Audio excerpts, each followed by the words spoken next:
फक्त पोहे, लसूण आणि हिरवी मिरची वापरून आज आपण पोह्यांची चकली बघणार आहोत, जी वर्षभर टिकते. एकदम खमंग आणि खुसखुशीत चकली बनते.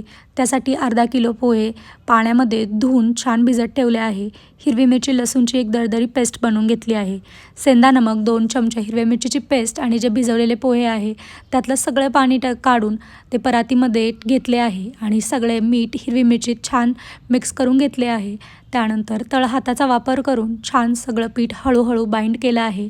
सगळे पोहे स्मॅश झाल्यानंतर ते तळहाताने मळल्यानंतर त्याचा 5 ते 10 मिनिटानंतर एक छान सॉफ्ट डो तयार झाला आहे. तो चकलीचे जे आपला सोऱ्या असतो त्याच्यात टाकला आहे आणि छान त्याच्या चकल्या बनवून घेतल्या आहे.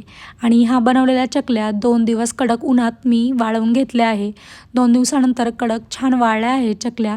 त्यानंतर कढईमध्ये तेल टाकून तेल छान गरम केलं आहे आणि मस्त चकली तळून घेतली आहे. कुठल्याही प्रकारचा सोडा पण वापरला नाही आहे, तरी तुम्ही बघू शकता चकली किती छान फुगली आहे. तुम्हाला व्हिडिओ आवडल्यास मला कमेंट बॉक्समध्ये नक्की कळवा.